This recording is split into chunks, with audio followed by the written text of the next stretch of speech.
I am paging Dr. Chanda. I am the doctor. And I'm a licensed clinical psychologist. Yeah. Welcome to the Paging Dr. Chanda podcast, all things related to the Black culture. The doctor in front of your name. Hey, what's going on, everybody? You are now tuned in to the Paging Dr. Chanda show, now available on all audio platforms as well as on Fox Soul on Thursdays at 6 p.m. Eastern Standard Time. Y'all, I have a very special guest today, and I can't wait to introduce him to you all. You probably already seen him on your screens or whatever, especially since, he plays football or whatever. So Marcus Williams, I need you to introduce yourself to the people. Okay. I'm Marcus Williams, current NFL safety for the Baltimore Ravens, from Southern California, from Eastville, California. Inland Empire is what I rep, not LA, not from LA, from the Inland Empire. But that's me. Okay. So how was that move from like the West Coast to being in Baltimore now? I mean, I guess it was pretty easy transition from, I played 5 years for the New Orleans Saints. So, I already went from the West Coast to the East Coast.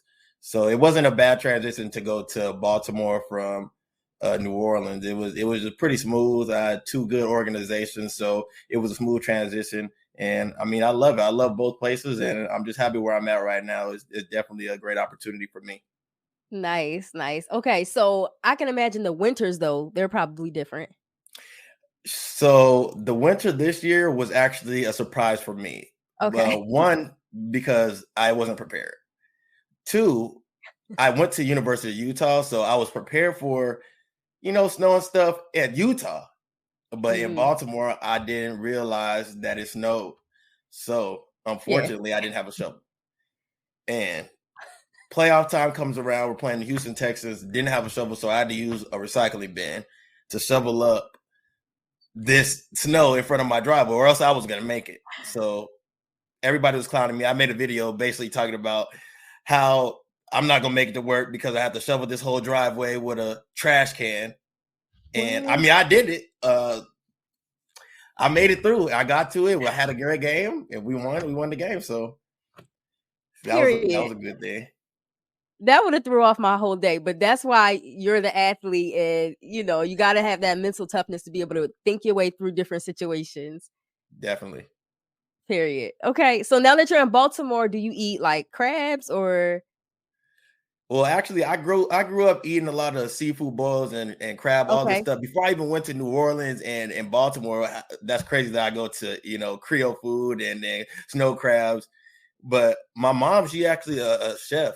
She's a catering event planner. So I grew up eating all the good food. So she made sure that we were very cultured in that aspect of food. And I mean, she's the bomb.com, if you know what I'm saying. She knows how to make any and everything, no matter what it is. And, we ate good. And, I'm blessed to have a mother who was able to do that for us. And, my dad, he threw it down on the grill. So I never had a problem with eating there. That's amazing. Shout out to my Dukes and your dad. Okay, so I want you to describe yourself in 3 words. How would you describe yourself? Confident, caring, and supportive. Okay, confident, caring, and supportive. I'm here for it. So when it comes to growing up in your family, I'm wondering, what was that like? I heard you were the youngest of everybody, right? Yeah, I'm the youngest of 5 boys. Wow. I grew up in a competitive household. Brothers, all older brothers. So you know how that goes. The youngest brother always has to outshine, outcompete every single person. You go around the house and you play cards. You go outside. You play basketball. You do whatever. You go bowling, and we always did that with my moms and my dad and my brother. But naturally, it came natural to me where I'm always winning stuff. And still to this day, everybody doesn't like it, but I'm always winning. I don't know why. It just is what it is. Winning is a habit, and that's something that I do naturally. I grew up, just regular. I mean, we may not have everything, but we had enough love in the house. We had enough support. And I mean, that's what really built me to who I am today. I'm supportive, loving, caring. And when you have those, that type of household that helps you to gain those type of characteristics in you, it builds you up and helps you, later on in life. Absolutely. Absolutely. I heard that the confidence part was coming out. You said, I win in everything. I win all the time. Period. I love the confidence. I love how you allow the things that were instilled in you since you were a child and in your family. It sounds like that continues to exude today. So that's what's up. I love that. Definitely. Yeah. Yeah. Okay. So when did you realize that you wanted to start playing football? Well, I mean, I grew up playing basketball at first. So when I was 3-4 years old, I was already dribbling the basketball. I started training by myself in the gym, dribbling on the wall, dribbling on the floor, left hand, right hand, doing all that things. And then it wasn't until I was about 6, 7, my older brother, the one right above me, his name is Jonathan, he was playing football. He's the only one who my parents let play, right? Mm-hmm. So he went out there 1 year for Ontario Outlaws, and I was just like, I want to play too. So they said I was too young at the time. So when I was able to play, which was the next year, I just went out there and I don't know why they let me play, but they let me play. So I began to play at 8 years old, and my first game I had 6 touchdowns. Wow. First game? My first game. Oh my goodness. 6 touchdowns. We went undefeated that year. I got a trophy, won the championship. And ever since then, I stuck to football. I think I took like 1 year off right before high school or something like that, played basketball. But once high school came, continued to play. I was playing wide receiver at the time. It wasn't until about my senior year where I went back to defensive back. And that was only because, oh, wow, that's unfortunate that just happened. That's okay. I don't know what happened, but it wasn't until my senior year when somebody got hurt, and then I was able to, I came in that same game. I got 3 interceptions. Offered the next day to play defensive back. Never played defensive back all high school, and I got scholarship to University of Utah, which after 3 years, and I went to the NFL. So I guess it was all in the plan, and it just happened the way it happened. That sounds like literally like God's plan. Like that when you're anointed for something, I don't know what your beliefs are, but like when you're anointed for something, like there's literally nothing that can deter you from that plan. So that's what's up. Awesome. Okay. So I'm wondering for you, it sounds like you had a career that was based in like fate pretty much. Like it was fate that kind of brought you there. You played I'm not familiar with like football talk. So you played I played an offensive position. Yes. Okay. An offensive position. See, I know who the Ravens are. I just don't know the difference. I don't know what's going on. So you played an offensive position and you never played that before. And from that, it led you to being able to have a whole career in the NFL. I'm wondering for you, like, have you ever experienced any setbacks though? Because that sounds like a great story, but I can imagine the setbacks involved. Definitely. I mean, as a player of any sport, there's always going to be some type of setback, some type of, adversity you face. And I'm, no stranger to adversity. My whole life has been some type of adversity. I mean, in college, my first thing of adversity, before I even went to college, I was told, oh, you're not going to play, you're too small. You're going to redshirt. So that's adversity in its own. Wow. So going to college, I already had, that chip on my shoulder that you can't do something. And since then, I mean, I always had that fire, I always had that, that drive, that determination to be better than every single person and not listen to what people said, because that, that could deter you from your goals and your dreams. Yeah. But for me, my first year, I'm a freshman. There's this game I go into. This is my first start as a true freshman. I didn't end up redshirting. I was that determined. I didn't redshirt. Proved all those people wrong. Whoever said it, they know who said it. Period. They know who they are. They know who they are. But I gave up a big play at a critical moment in the game. It may not have been the moment that why we lost, but it was a critical moment. That was a setback. I got benched next game for a couple games. Boom. After that, the next couple games, I got back in and started starting again. That's adversity in its own. I get to the league. Same thing. Rookie year happens. Big play happens. Lose us the game. probably one of the worst feelings that I ever felt, after a game, losing a playoff game, but it is what it is. I stood up, I took accountability for what I did. I wasn't shying away from the media or anything like that, but I think I grew up in that type of environment in my life, from coaches to my father, my mom's, my grandfather, my brothers, that you take accountability for your actions and you stand up, you don't put your head down, and you just never give up no matter what it is. And then I made my brand marked as winners, especially because it just it all piles up into that. It basically means you're marked as winner no matter what happens, what type of adversity that you may face in your life, you'll still be able to get back up. And it's you make the choice. You could either get up or you could stay down.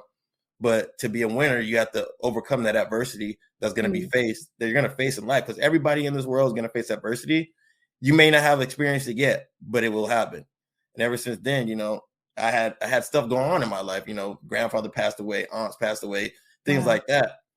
All the next year after that big play that happened, I'm like, you know what? As much as I feel like that was the worst part of my life, it really wasn't that bad compared to what people have to go through on their everyday life. I'm like, this is just football. I love football at the end of the day, but at the end of the day, this is my life. I have to have strong mentality. I got to have a good mindset, and everything's gonna be okay for me. So I've been faced with adversity every day. I'm going through adversity now, and that's just what it is. Yeah. I love how you normalize it, right? So we all go through adversity, and it's about making that choice, as you stated, to keep it moving. I want to touch on something. So you kind of highlighted grief and how you were experiencing grief while also having a career in football. For sure. How did that impact you, and how did you navigate that? I think my first moment. So my rookie year, before the year even started, my dad, he heart attack. He had to have triple bypass surgery. My first year, I haven't even played a down. What? Triple bypass surgery. Flew home, left camp, went home. He was okay. So, I'm going through that already. Mm-hmm. It is what it is. He's all right. He gets through it. He's good, right? So I go back to camp. I'm already overwhelmed. I'm barely a rookie in the NFL. I go in. I'm like, I have something to prove already, because I already got drafted second round. I feel like I should have been drafted before that. So now every other 31 team has to pay for what they did, for why they didn't draft me. Right. So, my dad always tells me just go handle your business. Mm-hmm. So I always go handle my business no matter what. I always had a strong mentality. If there's a goal in front of me, I'm going to go achieve it. I'm going to go accomplish it. I'm going to attack it with everything I have. And you got to work towards that. And if for me, I was by myself. I felt like I was by myself. But my brothers were in different areas. My parents were at home. But the team actually that surrounded me, my brothers in the locker room, they helped me through those tough times. My family, my brothers, they helped me through those tough times. And when you're going through stuff like that, it's hard to sometimes go through it alone. But sometimes I needed to be alone so I can find my way, find my own path. Because sometimes you can tell everybody your business. Yeah. But if you don't take time to internalize it and digest it and understand what's really going on and how you can overcome it and move forward, then you're just pushing your problems to the side. But I want to acknowledge my feelings. I want to understand where I'm coming from. So ever since then, I've never if there's stuff going on in my life, I'm like, all right, this too shall pass. You know what I mean? Mm-hmm. This is only temporary. And if some more adversity comes, I'm going to overcome that too. I'm going to climb this wall. I'm going to get over it. Yeah. They could put as much stuff in front of me. They could try to sabotage me, but they can't. So that's kind of how there's grief all the time. I got stuff going on now with grief. I got, family, my father, he had a stroke. So he went from a heart attack. Now last year he had a stroke, can't walk. So I'm sorry to hear that. Yeah, it's good. But I'm there's going to be stuff. People may not know what you're going through on the day-to-day. They're just you're just a football player. You should be happy. You make money. I'm like, money doesn't make you happy. My family, my friends, the things that I do, helping others, that makes me happy. This money is it's here, but you you got stuff going on in your life and you believe that's all good, or you don't think it's too good, but you don't know what I'm really going through. I'm going through stuff every day, but I keep the smile on my face. You know what I mean? So you can't let people see you sweat. And even when you got the stuff going on, you know, you still gotta digest it, embrace it, and keep moving forward. First of all, I just want to acknowledge the fact that like you are a black man, a young black man, talking about processing your feelings and not just keeping it inside. Like that is something that's very commendable. Where did you learn this type of thinking from, and have you always been that type of way? I mean, I guess I've always been like a critical thinker. Okay. It took me a while to really get to this point in my life where I'm able to understand and process my feelings and be vulnerable and open, you know, to expressing them. So there was one year, I think it might have been like my second year in the NFL, where I picked up a journal. My friend actually, she told me, she's like, you should start journaling. So I was just like, you know what? I'm gonna start journaling.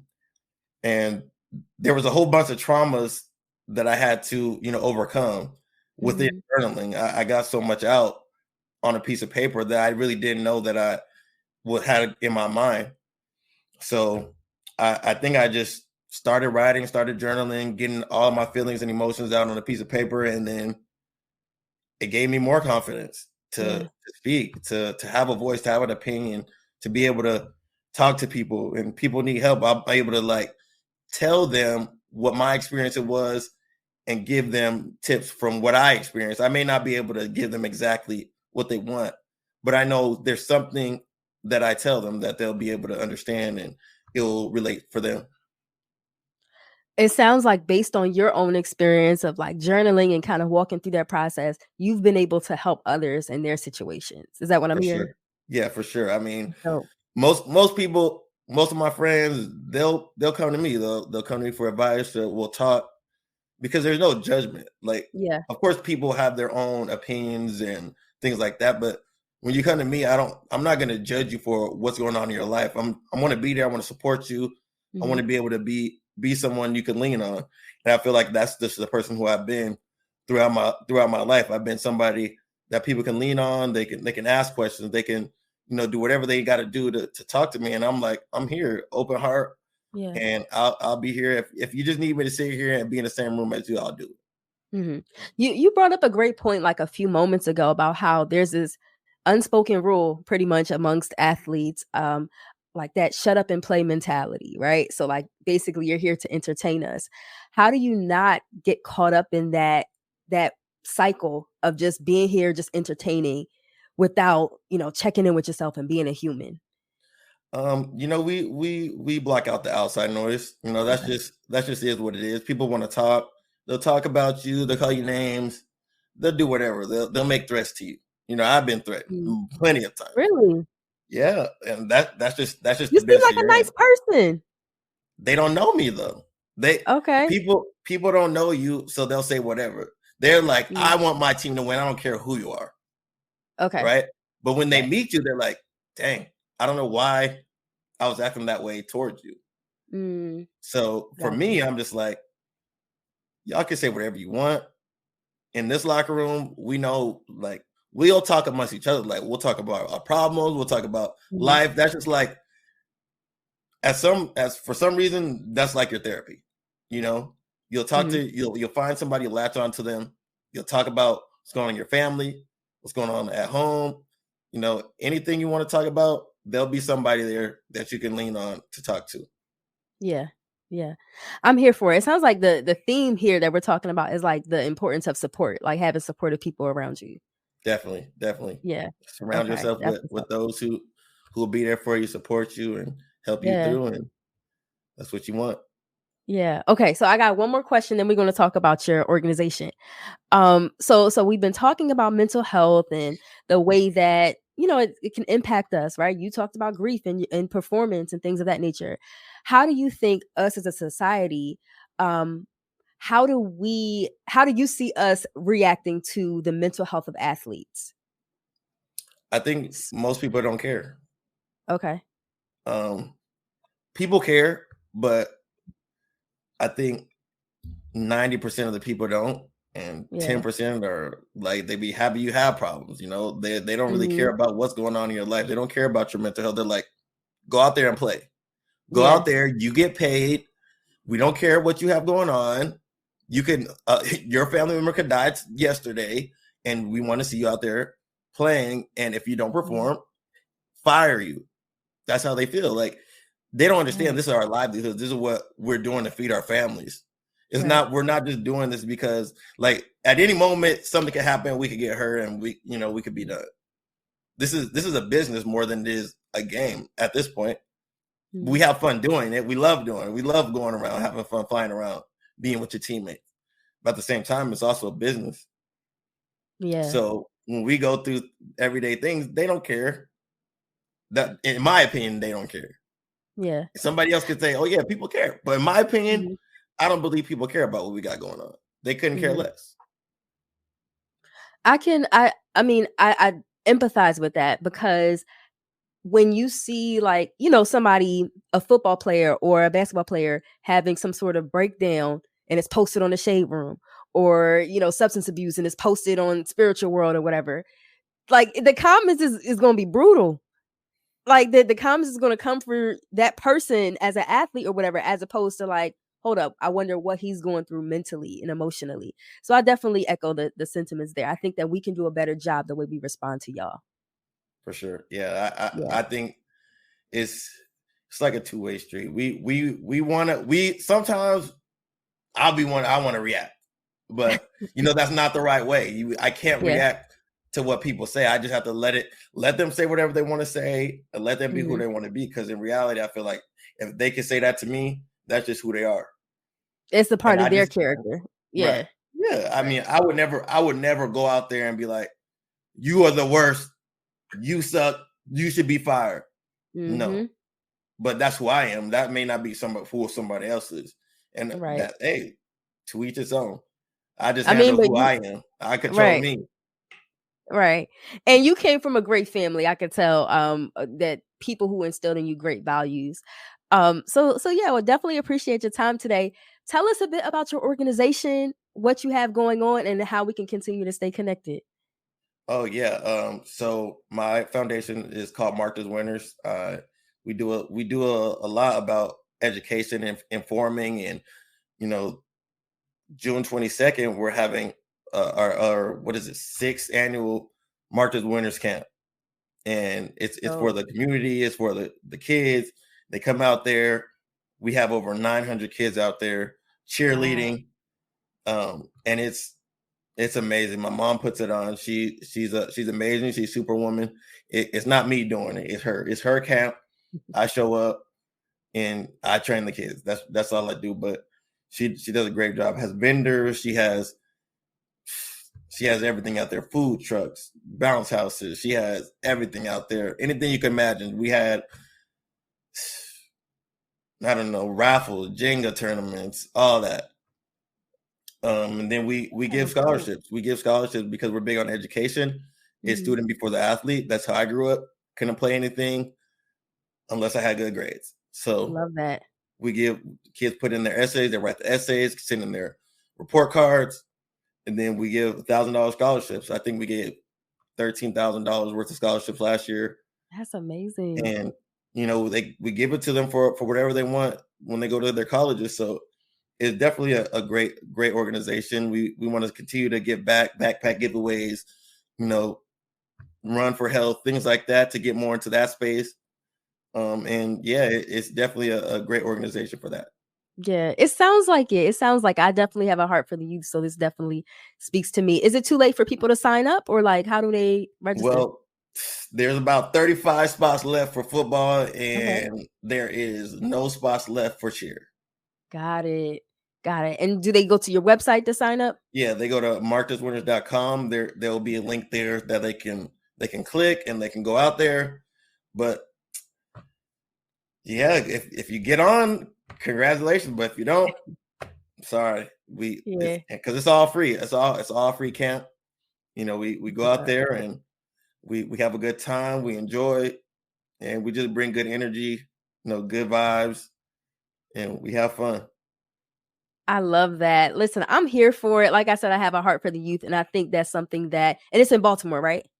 No, it's in California. No, it's in Cali. Okay. Well, I'm sure the kids in Cali definitely are going to take away a lot from that. Marcus, again, I appreciated your time. As we close out, can you give us one thing that you want listeners to take away from this conversation regarding mental health? Sure. For me, I would think you just got to continue to work on yourself. Mental health is very it's not always right on time. Like it's very like sporadic. You never know what's going to happen in a certain day. So you always have to work on your mental health. It's not easy, but you just never give up on yourself, never give up on your dreams, and everything at the end of the day will be all right if you keep working towards it. Period. Listen, that was a bar. That's the perfect place for us to end. Thank you again, Marcus. Make sure you guys continue to tune in. We got some special guests coming up all Mental Health Awareness Month. And don't forget, you have the power to create the emotions that you want to experience. God bless. Thank you. The doctor in front of your name.